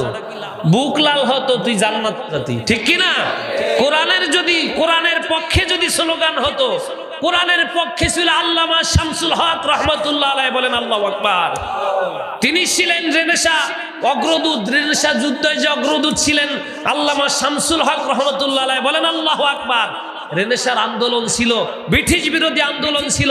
আল্লামা শামসুল হক ফরিদপুর রহমাতুল্লাহ আলাইহি, তার কবর থেকে এখনো কেমন যেন ঘেরান বের হয়, সুঘেরান, কিয়ামত পর্যন্ত বের হতে থাকবে, ঠিক না বেঠে? বাংলাদেশের এমন কোন মাদ্রাসা নাই যেখানে আল্লামা শামসুল হক রহমাতুল্লাহ আলাইহির পা পড়ে নাই, বলেন আল্লাহু আকবার। আমি সেই গোপালগঞ্জের ছেলে, এইটা কি মনে নাই তোমাদের? তুমি খালি গহরডাঙ্গার হুজুরের খবর জানো না, খালি ওনার খবর জানো, এই জন্য গোপালগঞ্জের নাম মুছিলাই দেবো। বেটা, গোপালগঞ্জের নাম মোছা অত সস্তা, যাস থাপড়ে কাঁচ গেলাই দেবো, কথা কয় না রে? গোপালগঞ্জের নাম মুছবে, যার নাম মোছার তার নাম মোছো, কিন্তু গোপালগঞ্জের ওই নাম মোছা যাবে না, ঠিক কিনা? জোরে বল। গোপালগঞ্জে আল্লামা শামসুল হকের নাম মোছা সম্ভব? জোরে বলেন সম্ভব? হাজারো অলি ঘুমিয়েছে ওখানে, একজনের কারণে তুমি আমারও গাল দিবা। তুমি আমাদের উচিত কথাগুলো শোনো নাই, আমরা কি তারা ছাড়িয়ে দিছি? ছাড়ছি, জোরে কন। আমরা হুজুর তো তার বিপক্ষে যত কথা আছে বলে বেড়াইছি, এখন বলি না। এখন বললি লাভ কি? যে যার সে তো চলে গেছে, কথা কয় না রে? হুজুর এখন বলা ছাড়িয়ে দিলেন, বেটা বলতি বলতি সে চলে গেছে, রাগ হয়ে দেশ ছাড়িয়ে এখনো বলতি কি শুরু হচ্ছিস? নিজেকে ভিতরে জ্ঞান বাদাই দাও, ঠিক কিনা? জোরে কয়। বলার ছোটে কয় হুজুর ছেলে কোহানে, এক দলে কয় হুজুর ছেলে কোহানে, ওই দাতাল দেখে নাই হুজুর মিছিলের আগে ছিল, কথা কয় না? একজন থানাইতে বারে এসে জেলে কয় হুজুর ছেলে কোহানে। তোমার মতো জেলে আটকে পসপে ওখানে বসে থাক, মিছিল করা লাগবে না, ঠিক কিনা? যাদের সিলাই পুতের মা, তারে তুমি চিনলে না, হুজুরকে হুঙ্কারে ছাড়া পাইছো, এখন হুজুরকে বিরুদ্ধে কথা কও, কথা কয় না রে? এ যারা ছাড়িয়ে বুটকা দিচ্ছে, এরা কি জীবনে জেলেতে বার হইতে পারতো? উনি দিছিল 41 সাল, কয় সাল? এর আগে বারোতি পারতা না। ইসলামী আন্দোলনের অগ্রদূত, যিনি ইসলামী আন্দোলনের নায়ক, নায়েবে আমির আল্লামা ফয়জুল করিম, তিনি ওই ঢাকার প্রথম ইটে ভাঙছে, চরমনাই হুজুর প্রথম যে কি যেন বলে ওইটারে, ব্যারিকেড ভাঙ্গে সামনেই গইছে। আল্লামা মামুনুল হক, তার হুঙ্কারে মানুষ সামনে এগোয়েছে। এখন আমাদেরকে এন্দাও কয় বলে জঙ্গি, কোন জ্বালায় পড়ছি কোন তো? আমাদেরকে কয় না যারে সিলাই ভূতের মা তারে তুমি চিনলা না, আমাদেরকে কয় 10% ভোটও বলে আমরা পাবো না। খেলা হবে এ তারিখ, কথা কয় না রে, খেলা হবে। ওলামা একরামকে মাইনাস করে বাংলাদেশ চলবে না, ঠিক না ঠিক করে কয়। ওলামা একরাম মানেই হলো বাংলাদেশ, কারণ এই হুজুর হইছে এখানে, ইমাম হইছে একজন, মুক্তা দিয়েছে 100 জন, ঠিক কিনা? মুক্তাদি সবাই হতে পারে, ইমাম সবাই হতে পারে না, ঠিক না ঠিক? তোমরা মানো আর না মানো, এবার বাংলাদেশ হবে ওলামা একরাম টুপিওয়ালাদের বাংলাদেশ। টুপিওয়ালা কারা? মুসলমান যারা। তুমি যদি মুসলমান হতে চাও তো এক চাপো, আর যদি কো না আমি মুসলমান না ওই গোষ্ঠী, তো তোমার সাথে আমার কোনো লেনদেন নাই, ঠিক কিনা? বিএনপি যেই হও না কেন, তুমি মুসলমান। তুমি টুপিওয়ালারা ক্ষমতায় আসলে তুমি আকাম করতে পারবা না, এই জন্য জ্বালা ছুটছে। তুমি আকাম করবা কেন? কথা কর না রে, আকাম করবা কেন? আকাম করার দিন নাই, আকাম একদলে করে ওই যে শেষ হয়ে গেছে। তোমরা নিয়ত ভালো করো, কথা কয় না রে। নিয়ত যদি সহি না করো, সহি নিয়ত তাবলিগ, কিন্তু মারামারি শুরু হয়ে যাবে। মারামারি হয়ে মরবা কারা? তোমার মার ছেলে মরবে, আমার মার সন্তান মরবে, মাঝখান দিয়ে কাফের মুশরিকরা এরকম হাতে তেলে দেবে। ভালো হয়েছে, লাগছে নাড়িয়ে নাড়িয়ে লাগছে, কথা কয় না রে, লাইগে গেছে নাড়িয়ে নাড়িয়ে। একটা হিন্দুও মরছে, কোন একটা হিন্দুর বাচ্চাও জেলে আছে। ওরা কি অন্যায় করে না? এসকনের গোষ্ঠী, এই গোষ্ঠী এই যে চালাচালি হতেছে এরা, কথা কয় না রে। হিন্দুরা কি অন্যায় করে না? কেন তারা জেলে যায় না? আরে ওরা নমো, ওরা ঠান্ডা মাথায় কাজ করে। মুসলমান পিঁয়াজ বেশি খায়, ওকে রাগ বেশি, ফট ফট করে মারিয়ে দেয়। আর ওই নমো এক রাতে 1 কেজি চিনি দিয়ে সব এক হয়ে যায়। আর মুসলমানের গোষ্ঠীর হাজার হাজার টাকা দিয়ে এক করা যায় না, কথা কয় না রে। মুসলমানের গোষ্ঠী এগুলো কিছু আছে লোভী, এই লোভের কারণে একজনের কাছ থেকে ভোট বেচে টাকা খায় আর একজনের। নমরা 1 কেজি চিনি দিয়ে কবে এই সারা ভোট আমরা আমাদের বাক্সে দেব, ওই এক কথা। কিন্তু আমরা মুসলমান কিছু আছে দামড়া, এই দামড়া গুলো যাইয়া কামাই নাই, রোজগার নাই, ডেলি 1000 টাকা খায়, রাত বুড়ে হুক ছাড়ে, পাতি শিয়ালের নাহালি 3-4 জনের দিয়ে টাকা খায়, কথা কয় না। মুসলমান দাঁড়ায় ভোটে 4 জন, আর নমো দাঁড়ায় 1 জন। নমর ভোট কাটা পালি নমো হয়ে যায়। মুসলমানের খরচ 10 কোটি টাকা, নমর খরচ মাত্র 50,000, সে মেম্বার চেয়ারম্যান, কথা কয় না। এখন এজন্য লাফালাফি কম করো, এখন আল্লাহরে ধরো। কারণ একজনারে বিদায় দিয়েছে, তোমার হুম করে না, নারাই তাকবীরের হুম করে, ঠিক কিনা? সে ভালো কাজও কিছু করছে, কিন্তু ভালো কাজ খারাপ কাজের কারণে ডাইকে গেছে। সে যদি তারও কিছু ভালো কাজ আছে, এই রাস্তায় দিয়ে যখন আসি তখন জাহি খাই যেখানে, সেখানে একটু অভিশাপ আসে যে হ্যাঁ দেখে নাই সহি। আর যে জায়গায় দিয়ে রকেটের মতো গাড়ি চালায়, সেই জায়গায় দিয়ে দোয়া আসে যে আলহামদুলিল্লাহ এই কাজটা তো ভালো করছে, কথা কয় না। সব শুকরিয়া করা দরকার আছে না নাই? আমার মুসলমান ভাইরা, আপনাদেরকে বলি, এই দেখেন কয় গোপালগঞ্জে ভালো কাজ করছে। আমাকে রাস্তায় যদি যাত ওই চাষা কত গাইলো তো আরে কাঁচা দিয়ে, কাঁচা মাল কাঁচা চেনেন, কাঁচা দিয়ে গেল তো কত। এখানে শহীদ হেলাই 17 বছরে আমার রাস্তা যেটা, আমি যেটা থেকে পাটগাতি যাই, জন্মের গালোতেন আপনি। এখন কেবল কাজ শুরু হয়েছে, তো স্যাপ দিয়ে ডলে দিয়ে যাচ্ছে। বোঝেন তো, গোপালগঞ্জ যদি ইচ্ছে করে বেকু দিয়ে উঠানোর চেষ্টা করলে যদি হুকুম পাতো, তো ওই রে রংপুর এলারা বেকু দিয়ে উঠোই নিয়ে যেত, ঠিক কিনা? জোরে কর না। পাটগাতির থেকে বাঁশবেড়ে যাইতে এমন অবস্থা, মাজার আপনাকে এইখান থেকে আসতে যেরকম, আমাদের ওখানে এখন এরকম। সবাই বলছেন গোপালগঞ্জ করে লাইছে, ওনার নিয়ত ছিল আলাদা, ওনার বাপের মতো। উনি বলছে সব জায়গা দিয়ে এই বছর জন্মের দেয়া দেবে গোপালগঞ্জ, কিন্তু এবছর তো শেষ, কথা কয় না। মা যেরকম জামাইরি আদর করে, জামাইরি ডিম দিয়ে দি, ছোট জামাইরি এই দিতে দিতে নিজের যে আপন চাল ওর কপালে ওঠে, ঝোলও জোটে না, কথা কয় না। মার মতো জামাই আদর করছেন শেখ হাসিনা বাহিরে, কথা কয় না। গোপালগঞ্জে ঘোড়ার ডিমও দেয় নাই। এই যে দেখেন কি কইছে, আমরা তাকবীর দেওয়ার কারণে মূর্তির বিরোধী স্লোগান দিছি বলে আমাদেরকে মারছে। মামুনুল হক সাহেবরে মূর্তি বিরোধী আন্দোলনে জেলে নেছে, ঠিক কিনা? তাদেরকে মারছে। একটা মূর্তি ভাঙ্গনে কতজন জেলে দেশে, কিন্তু আল্লাহর খেলা তো শেষ। আল্লাহর খেলার কাছে কোনো খেলা নাই, আছে নাকি? একদিনে সব সাফ, কথা কয় না, সারা বছর বসে বানাইছে কোটি কোটি টাকা দিয়া। আল্লাহ কয় দাঁড়া, তুই বানাতে থাক, হিসেব মিলাই দেবো আমি। এক রাতে একদিনে সব শেষ। হুজুর কি রাজা কান্নি কি নিজের এলাকার কথা কয়? হুজুর আমারে বলে এতক্ষণ কি ওয়াজ করলাম, কোন দি ভালোর জন্য করে যদি ধরা খাতি হয় তো এই ওয়াজ করা দরকার আছে? আমি তার বিরুদ্ধে কই নাই, অন্যায়ের বিরুদ্ধে বলছি, ঠিক কিনা? অন্যায়ের বিরুদ্ধে অতক্ষণ বলবো যতক্ষণ আমার জীবন আছে, ঠিক না বে ঠিক? হকের পক্ষে অতক্ষণ চলবো যতক্ষণ আমার হায়াত আছে, ঠিক না বে ঠিক? এতে আমার জীবন তো বারবার, আমার মরণ তো একবার, ঠিক না বে ঠিক? ধরে কর, আমার মরণ হবে, আমি মরবই, কিন্তু মরব শহীদি তামান্না চাই, ঠিক কিনা? আমার মুসলমান ভাইয়েরা, মরলে কি হবে আমার আল্লাহ তাআলা বলে দিলেন, পয়গম্বর জানিয়ে দিন, ওয়াত্তাকু ইয়াওমান তুরজাউনা ফীহি ইলাল্লাহি সুম্মা তুওয়াফফা কুল্লু নাফসিম মা কাসাবাত ওয়া হুম লা ইউযলামুন।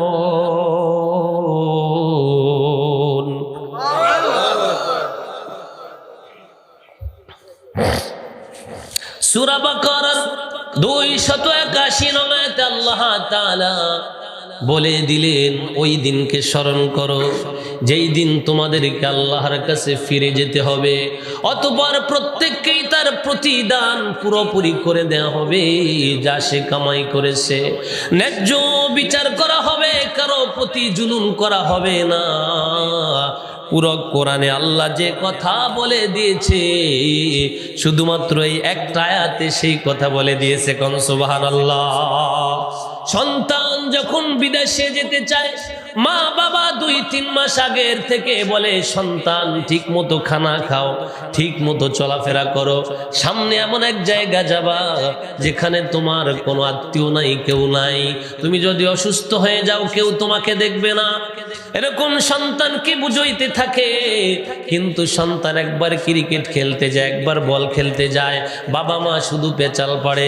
কিন্তু যেদিন ফ্লাইট হয়ে যাবে, ঢাকার এয়ারপোর্টে যাওয়ার আগে মার থেকে সন্তান বিদায় নেয়, সন্তানও কান্না করে, মাও কান্না করে। এবার বাবা চোখের পানি মুছায় দিয়ে বলে, বাবারে, ভাই নাই, বন্ধু নাই, কেউ নাই, তুমি দেখে শুনে চলিও, বাবা যা কিছু করো না কেন ভেবে চিন্তে করিও, ঠিক না বেঠে?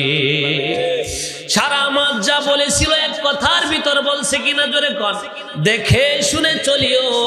আমার আল্লাহ কোরআন নাজিল করেছে পর্যায়ক্রমে 23 বছর পর্যন্ত কোরআন নাজিল করার পর শেষ আয়াতে এমন একটা কথা বলে দিল, ওই দিনকে স্মরণ করে রে বান্দা, যেদিন আমার কাছে ফিরে আসতে হবে, আর আমার কাছে তুমি ভালো করো আর মন্দ করো সব আমার কাছে হিসাব হবে। ভালোর প্রতিদান আমি আল্লাহ দিব, খারাপের প্রতিদানও তুমি পাবা, কারো প্রতি জুলুম করা হবে না। এই একটা আয়াত যদি চিন্তা করে বালিশে মাথা দিয়ে কোনো মেয়ে, কোনো ছেলে, কোনো বুড়ো, কোনো জোয়ান যদি ভাবে, আহারে এই দুনিয়া একদিন ছিলাম না, এখন আছি, আবার থাকবো না, এমন একদিন আসবে আমার মা বাবা কেউ থাকবে না, এই চিন্তা করে যদি সে রাত কাটায়, বলেন তো সে গুনার কাজ করতে পারবে নাকি? অন্য আয়াতে আল্লাহ বলে দিলেন, أفحسبتم أنما خلقناكم عبثا وأنكم إلينا لا ترجعون। আমার আল্লাহ তাআলা সূরাতুল মুমিনুনের ভিতরে বলে দিলেন, হে দুনিয়ার মানুষ, ওই দিন তোমরা কি ভেবেছো আমি তোমাদেরকে অনার্থক সৃষ্টি করেছি? আফাহাসিবতুম আন্নামা খালাকনাকুম আবাস, তুমি কি ভেবেছো আমি তোমাদেরকে অনার্থক বানাইছি, আমার কাছে ফিরে আসতে হবে না? আবাসা ওয়া আন্নাকুম ইলাইনা লা তুরজাউন।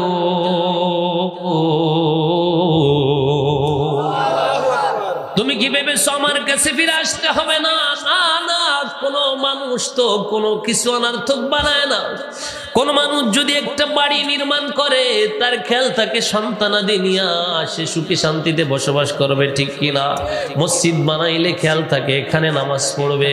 আল্লাহ তাআলা বলেন তোমাদেরকে কেন বানাইছি জানো? ও গোলাম, আমি তোমাদেরকে জানায় দেই পরীক্ষার যে যত প্রশ্ন সব আল্লাহ ফাঁস করে দিয়েছেন। কোন সুবহানাল্লাহ। ওয়ামা খালাকাতুল জিন্না ওয়াল ইনসা ইল্লা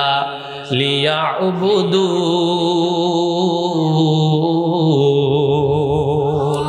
জিন এবং ইনসানকে একমাত্র শুধুমাত্র কেবলমাত্র আমার ইবাদতের জন্য বানাইছি, আর কোনো উদ্দেশ্য না। যদি আপনাকে বলা হয় কেন এই সামিয়ানাটা বানাইছো, বলে বসবে মানুষ, ঠিক কিনা? যদি বলা হয় এইটা কেন বানাইছো, বলে এটা আলো দিবে, এর গুণ হলো আলো দেয়া, ঠিক না বে ঠিক?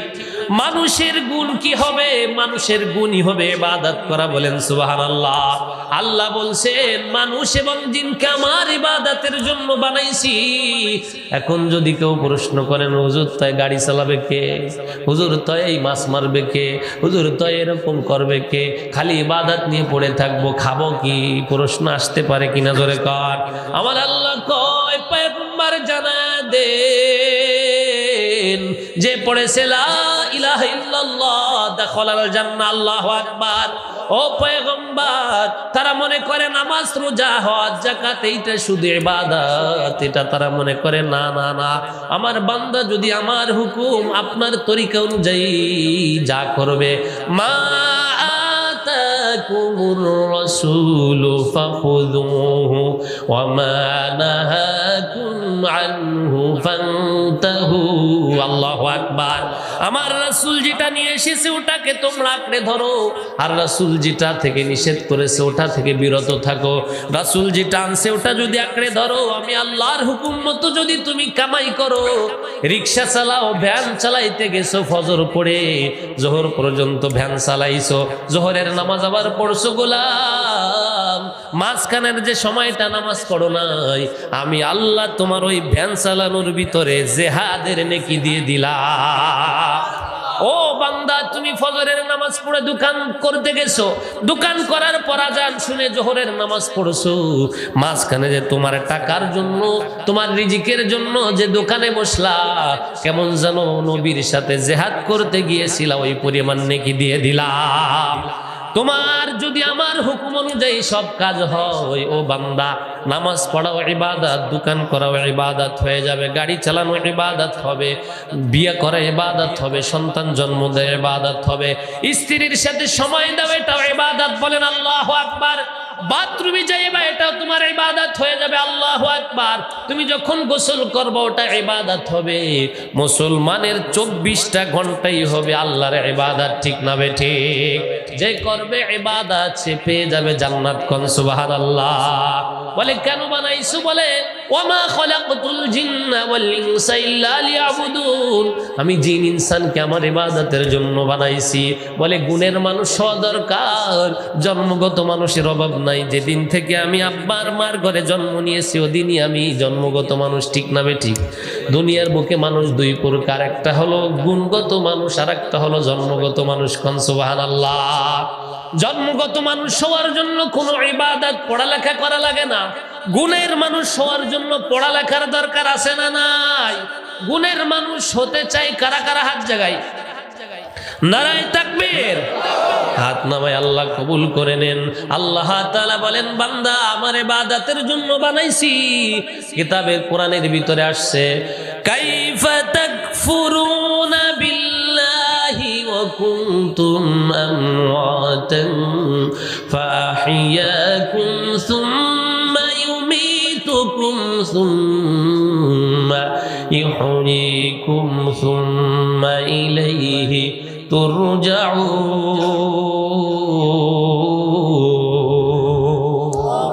হে মানব জাতি, তোমরা কিভাবে তোমার আল্লাহর সাথে কুফরি করছো? আসলে তোমরা তো ছিলে নিষ্প্রাণ। আমি আল্লাহ তোমাকে প্রাণ দান করেছি বা জীবিত করেছি, ঠিক না বে ঠিক? জোরে কান। এই দুনিয়া আমরা একদিন ছিলাম না, এখন আছি, আবার থাকবো না, ঠিক কিনা? জোরে কান। আল্লামা শামসুল হক ফরিদপুরি লেখেন দুনিয়ার মানুষ তুমি এইটাই সর্বদা লক্ষ্য রাখবা, মনে মনে ভাববা একদিন এই দুনিয়ায় ছিলাম না, আবার এখন থাকবো না, আবার এখন আছি আবার একদিন থাকবো না। এই আসা যাওয়ার মাঝখানে তোমার কি করতে হবে? আমার আল্লাহ কয়, গোলাম রে, তুমি তো নিষ্প্রাণ ছিলা, আমি তোমাকে প্রাণ দান করেছি, জীবিত করেছি, না হাঁটতে পারতা না, এখন দুইটা পা আছে, ছোট্টবেলা দুইটা পা ছিল রে গোলাম, তোমাকে হাঁটার শক্তি কে দিল? কে জোরে কয়? তোমার এই হাত দুইটা ছিল, ধরতে পারতা না, খানা খাইতে পারতা না, মা তোমাকে খাওয়াই দিত, বাবা তোমাকে খাওয়াই দিত। এই গোলাম, যেই হাত দিয়ে তুমি মারামারি করছো, এই শক্তি কে দিল? কে জোরে কোন কে? যেই হাত দিয়ে দান করছো, যেই হাত দিয়ে ভালো কাজ করছো, ও গোলাম, ওই একই হাত তো ছোটবেলায় ছিল, তুমি নড়তে পারতা না। তুমি যেই জবান দিয়ে বয়ান করছো রে গোলাম, কথা বলছো মিষ্টি মিষ্টি কথা, ফোন করে করে আমার ইবাদত না করে গুনাহ করছো, এই জবান দিয়ে তুমি এক সময় শুধু কান্না ছাড়া তোমার ভাষা ছিল না, ঠিক কিনা? পেটে ক্ষুধা লাগলে শুধু তুমি কান্না করতে, আমি আল্লাহ তোমাকে এমন ভাবে লালন পালন করলাম, আমি বাতাস দিলাম, আমি রৌদ্র দিলাম, আমি অক্সিজেন দিলাম রে বান্দা, মায়ের বুকে হাজার হাজার গুণ মায়া ঢেলে দিলাম, তোর কান্না শুনলে মার কিছু করতে পারে না। যখন তুই কান্না করে রে গোলাম, তোর বাবার কাজ করতে পারে না, কান্না মুখে শত চুমো দিয়ে তোকে কোলে নিয়ে চুমো দেয়, কে এই দরদটা দিল জোরে কর? কাইফা তাকফুরুনা বিল্লাহ ওয়া কুনতুম আমওয়াতান ফাআহইয়াকুম সুম্মা ইউমীতুকুম সুম্মা ইলাইহি তুরজাউন সুম্মা ইউহয়িকুম সুম্মা ইলাইহি তুরজাউন। আমি আল্লাহ তোমাকে জাগ্রত করব আর তোমার জীবনের হিসাব নিয়ে দিব। কে তোমাকে পাও দিল? কে তোমাকে হাত দিল রে? কে তোমার সুন্দর চেহারাটা দিল? কে তোমাকে দুইটা চোখ দিল? যেই চোখ দিয়ে তুমি সুন্দর সুন্দর চেহারা দেখো, আমার নিয়ামত দেখো, তোমার মার চেহারা দেখো, বাবার চেহারা। এই গোলাম, কেন আমাকে ভুলে আছো? ইয়া আইয়ুহাল ইনসান, ইয়া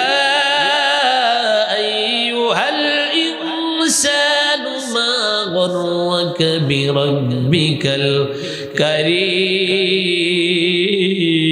الكريم। আল্লাহু আকবার। কে তোমাকে ধোঁকা দিল তোমার দয়ালু প্রভুর ব্যাপারে? কে তোমাকে? আমার আল্লাহ ডেকে বলে, বান্দারে তোরে সব দিলাম আমি। এই গোলাম, আমার আল্লাহ কয়, বান্দা তুমি একবার চিন্তা করো, তোমার মা, তোমার বাবা, তোমার মতোই মানুষ ছিল, তাকে আমি মরণ দিয়ে দিলাম, তোমার হাতেই তো তাকে তুমি মাদাফন করলা, কাফন পরাইলা, মাটির ভিতরে দিয়ে আসলা। যখন বান্দা মারা যায় তখন কি বলে? মিনহা খলাকনাকুম ওয়া ফিহা নুঈদুকুম ওয়া মিনহা নুখরিজুকুম তারাতান উখরা।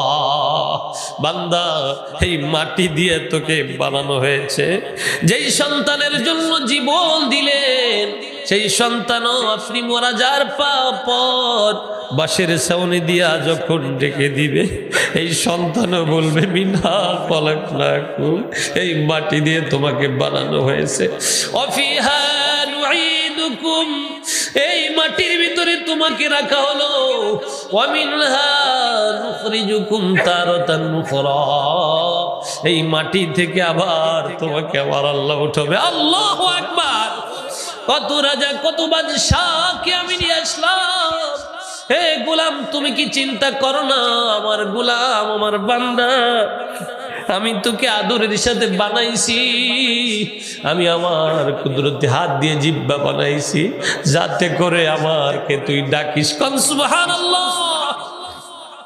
ও গোলাম, তোমার দাদা দাদি তোমার নানা নানিকে আমি কবরে নিয়ে আসছি। তোমার দরদের দাদা তোমার দাদি তোমাকে ছাড়া বেড়াইতে যাইতো না, তাদেরকে নিয়ে আসলাম। তুমি কি চিন্তা করো না একদিন তোমার জানাজা মানুষে পড়াইবে? ঠিক না বে ঠিক? জোরে কার বলে জানাজা পড়ানোর সময় তোমাকে কবরে রেখে সবাই চলে আসবে। কিন্তু ইমানদার যারা এখানে যারা আসছেন তাদের জন্য সুসংবাদ আমার আল্লাহ দিয়েছে। ইন্নাল্লাযীনা ক্বালু রাব্বুনাল্লাহু সুম্মা ইসতাকামু তাতানাজ্জালু আলাইহিমুল মালাইকাতু আল্লা তাখাফু ولا تحزنوا وابشروا بالجنة التي كنتم توعدون نحن أولياؤكم في الحياة الدنيا وفي الآخرة ولكم فيها ما تشتهي أنفسكم ولكم فيها ما تدعون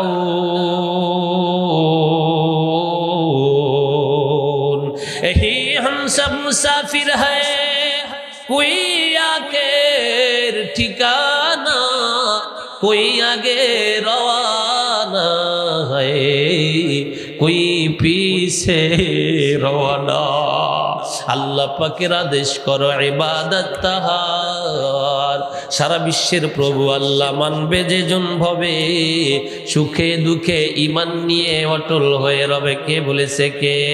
তার মউতকালে জান্নাতের ওই খুশির খবর নিয়ে ফেরেশতাদের দল আসিবে সবাই মিছিল দিয়ে, বলবে তোমার নাই চিন্তা কিংবা কোনো ভয়, আজকে চরম খুশির খবর দিছেন দয়াময়। আমরা তোমার বন্ধু হয়েছিলাম দুনিয়াতে, আজকে তোমার সাথী হয়ে থাকবো আখিরাতে। আল্লাহ পাকের কাছে তুমি জান্নাতে যা চাবে, সঙ্গে সঙ্গে নিজের কাছে হাজির তাহা পাবে।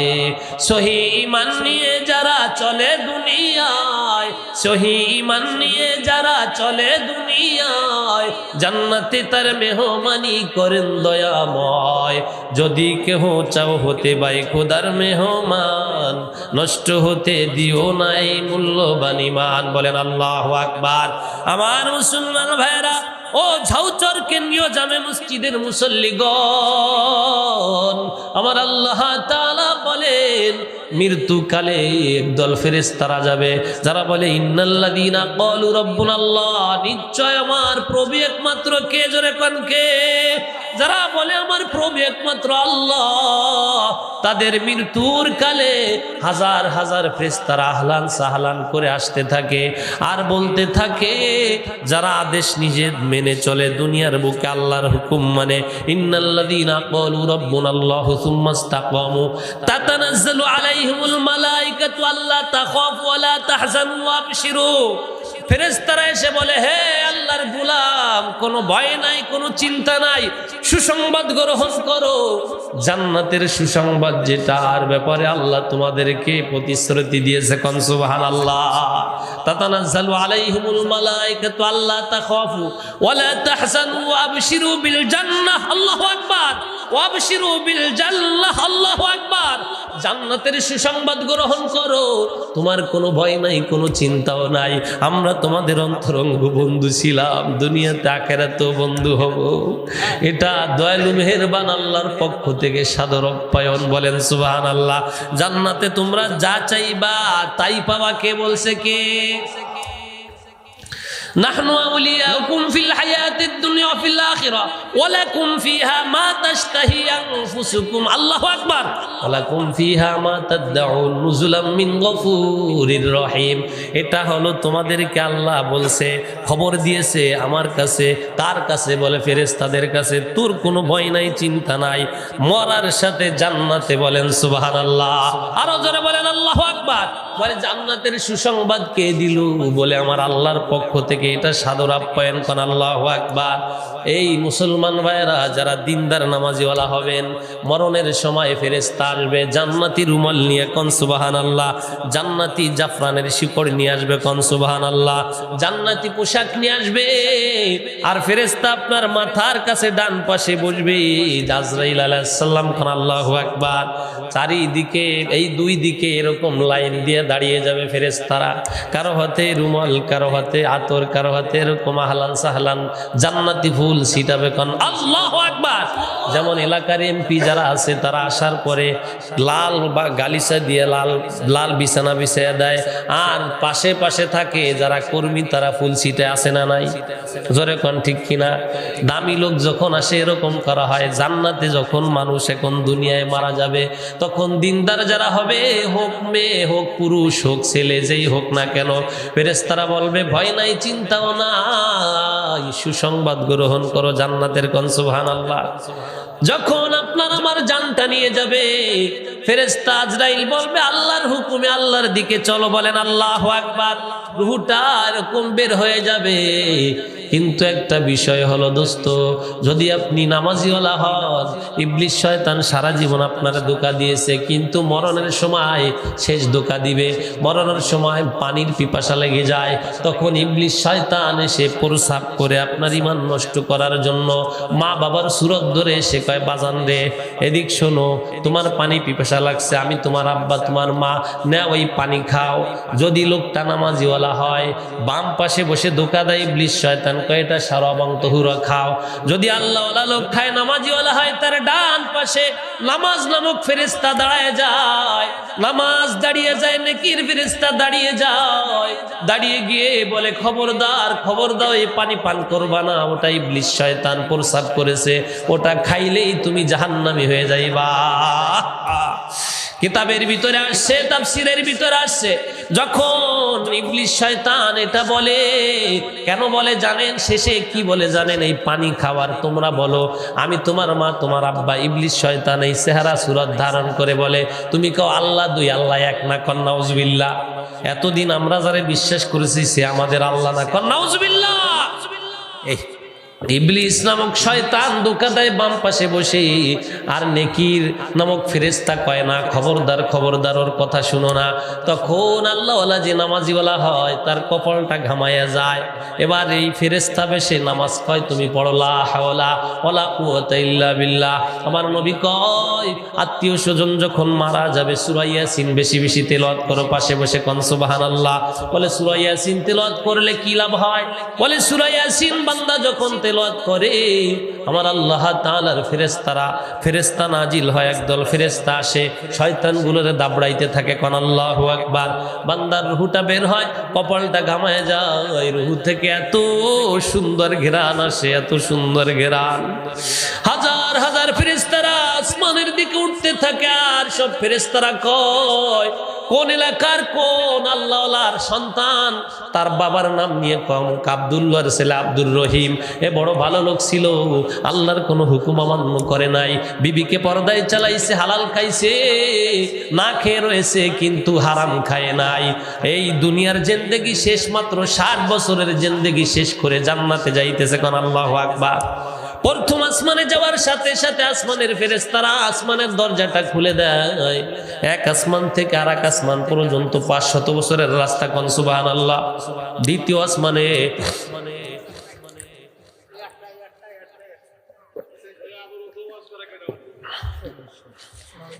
দ্বিতীয় আসমান যে, আবার দ্বিতীয় আসমানের ফেরেশতারা সামনের দিকে নিয়ে যায়।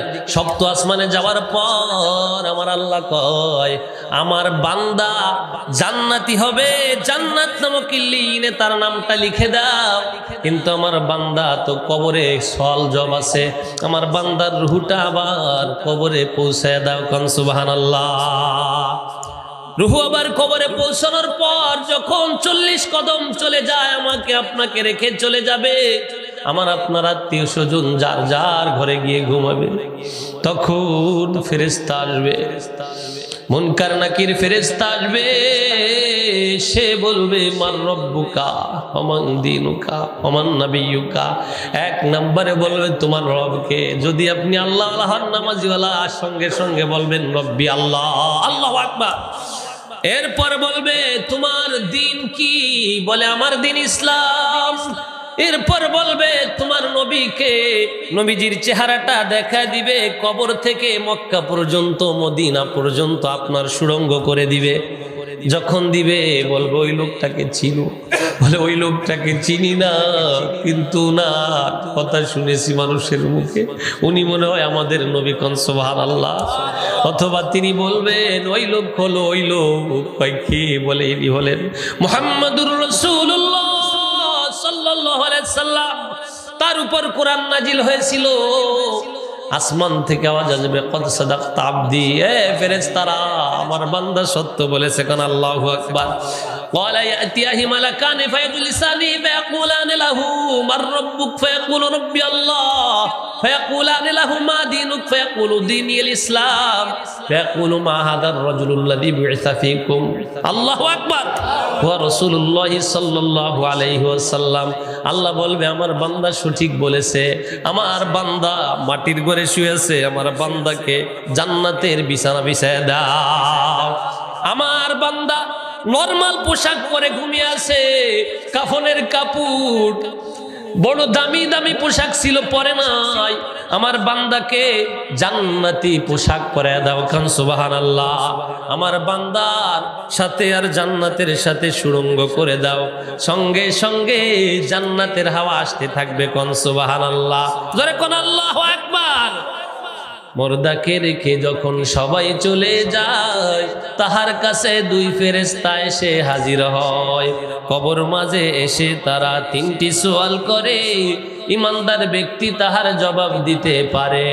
আল্লাহ বলেন বান্দাকে আর কষ্ট নাহি দাও, জান্নাতি এক পোশাক এনে তাহাকে পরাও, জান্নাত থেকে কবর দিকে সুড়ঙ্গ করে দাও, ও রাস্তা করে দাও। বলেন আল্লাহু আকবার। আরো জোরে কোন আল্লাহু আকবার। ও মুসলমান ভাই, জান্নাতে যেতে হলে নামাজ ছাড়া কি যাওয়া যাবে? জোরে কর। মা বাবার খেদমত ছাড়া যাওয়া যাবে? এই কবর এমন এক কবর, ওই কবরের ভিতরে যখন আপনাকে রাখবে শেষ পর্যায়ে চলে আসছি। কিন্তু ইমানদার ব্যক্তির বলার সঙ্গে সঙ্গে আল্লাহ তাআলা জান্নাতের সাথে রাস্তা করে দিবে, সুগেরান এসে যাবে। যারা নামাজ নাই, রোজা নাই, গাজা টানে সারা দিন, এদের হালাত হবে বিপরীত। যখন বলবে তোমার রব, কেউ বলবে লা আদরি, লা আদরি, আমি জানি না। বলবে তোমার দিন কি? বলে লা আদরি, আমি জানি না। বলবে তোমার রাসূল সাল্লাল্লাহু আলাইহি সাল্লামের চেহারাটা দেখে বলবে এনাকে চিনো? বলে চিনি না। আমার আল্লাহ ডেকে বলবে ও ফেরেশতা, আমার বান্দা ও বদমায়েশ, বেঈমান, মিথ্যা বলেছে, মিথ্যাবাদী, ওর কবরের ভিতরে জাহান্নামের বিছানা বিছায় দাও। নাউজুবিল্লাহ। ওর পোশাক পরায় দাও। কেমন পোশাক? জাহান্নামের পোশাক। তিরমিজি শরীফের হাদিসে আছে, ওই জাহান্নামের যে পোশাক, 1 ইঞ্চি পোশাক যদি দুনিয়ায় আসমান থেকে লটকায় দেওয়া হতো, এত দুর্গন্ধ, সমস্ত পশু পাখি গন্ধে মারা যাইত। নাউজুবিল্লাহ। এ যুবক, গাঁজা খাওয়া বাদ দাও রে ভাই, মদ পান করা বাদ দাও, না ফারমানি জিনা হারামি বাদ দাও। কবরে যেতে হবে, কবরের খবর তো নেওয়া লাগবে রে ভাই। আল্লাহর পয়গম্বর কয় জাহান্নামীর কবরের সাথে আর জাহান্নামের সাথে রাস্তা করে দিবে। জাহান্নামীর কবর চেপে সে আবুল চাপ মারবে।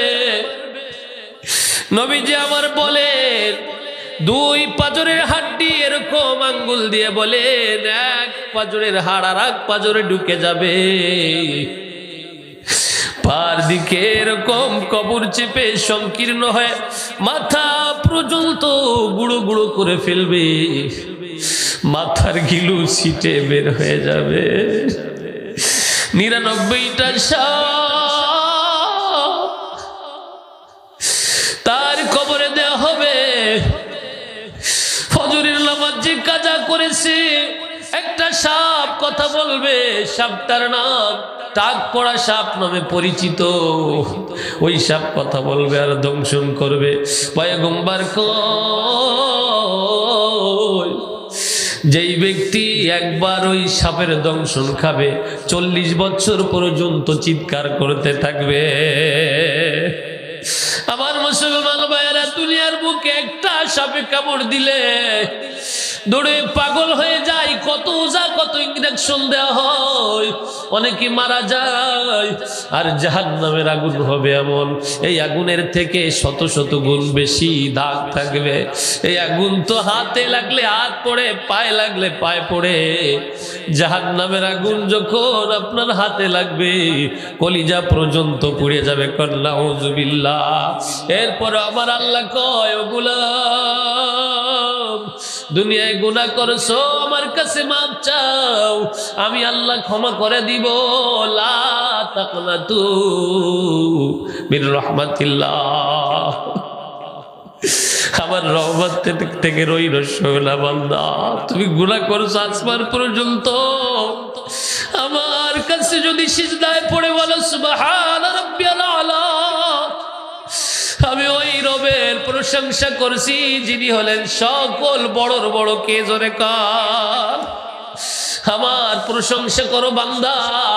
আমার কাছে যখন তুমি মাপ চাইবা আমি ক্ষমা করে দেব। কেন? তোমাকে আমার এই কুদরতি হাতে বানাইছি। ও বান্দা, জাহান্নামের জন্য তোমাকে বানাই নেই। ও গোলাম, আমার কাছে মাপ চা, আমি মাফ করে দিব, আমি মাফ করে দিব। মার কাছে মাপ চাইলে যত বড় অন্যায় করা হোক, পা ধরলে মা কলিজার সাথে জড়ায় ধরে, রে সন্তান আমারে তুই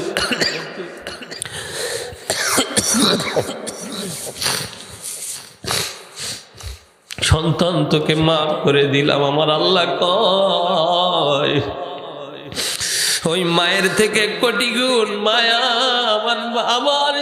আমার বান্দা যখন এক ফোঁটা চোখের পানি ছেড়ে দেয় আর কান্দে, আমি সহ্য করতে পারি না, আমি আল্লাহর রহমতের দরিয়ায় জোশ ফেরে যায়। আমার বান্দা যখন কান্না করে, যখন সিজদায় পড়ে কান্দে, আমি আমার কুদরতি হাতে আমার বান্দার চোখের পানি মুছাইতে থাকি। ও গোলাম, আমি এই পানি সংগ্রহ করব। দুনিয়ায় এমন কোন পানি নাই যে জাহান্নামের আগুন নিবানো যাবে, কিন্তু চোখের পানি বের হবে যার চোখ থেকে মশা মাছির মাথার নাই এক ফোঁটা চোখের পানি বের হবে জাহান্নামের ভয়ে। আমি আল্লাহর মুহাব্বতে, ও পয়গম্বর, তাদেরকে জানায় দাও, তাদেরকে আমি চিরদিনের জন্য জাহান্নাম থেকে মুক্তি দিয়ে জান্নাত নসিব করে দিব। আল্লাহু আকবার। বলে এক ফোঁটা চোখের পানি যার বের হলো, গাভীর দুধ দহন করার পর যেমন ভিতরে প্রবেশ করানো সম্ভব না, আমি আল্লাহ বান্দাকে এমন ভাবে মাফ করে দেই, আমি বান্দাকে কোনোদিন জাহান্নামে জ্বালাবো না। যেই চক্ষু আমি আল্লাহর জন্য কান্না করে, ওই চক্ষুকে কোনোদিন আমি জাহান্নামে দিব না। মা বাবার দরদ এত বেশি, মাত্র একটা রহমত দুনিয়ায় দিয়েছি আমি আল্লাহ, পশুর ভিতরে মানুষের ভিতরে। এই কারণে মানুষ কান্না করে, প্রেমিক প্রেমিকার জন্য কান্না করে, স্বামী স্ত্রীর জন্য কান্না করে, সন্তান মায়ের জন্য কান্না করে। কেউ কে ছেড়ে কেউ যায় না, ভালোবাসার কারণে জড়িয়ে থাকে, ঠিক না বেঠিক? আমি আল্লাহর কাছে 99 ভাগ মায়া। আমি আল্লাহর কাছে যখন বান্দা কেঁদে দিবে, আমি ওই দিন 99 ভাগ মায়া কাদের উপর দিব নবী জানায় দেন? যারা পড়েছে লা ইলাহা ইল্লাল্লাহু মুহাম্মাদুর রাসূলুল্লাহ, কে বলেছে? কে? তাদের উপর রহমত নাজিল করবে। যারা সিজদা করবে, আল্লাহকে মানবে, তাদের উপর আল্লাহ রহমত নাজিল করবে। আর যারা আল্লাহকে মানবে না, শুধু নাফরমানি করবে। ও ভাই, আমি আপনাদের সামনে দেখতে চাই, আজ থেকে 5 ওয়াক্ত নামাজ পড়বেন, মা বাবার খেদমত করবেন, কোনোদিন বেয়াদবি করবেন না, মা বাবার সাথে নাফরমানি করবেন না, নিজের বিবিকে ভালোবাসবেন, বিবির সাথে আত্মার সম্পর্ক, তাকে কখনো মারপিট করবেন না, বিবিকে ভালোবাসবেন, এটা সুন্নাহ নবীর। আজ থেকে নামাজ ছাড়বো না। কে কে রাজি আছে? হাত জায়গায় দেখায়। নারে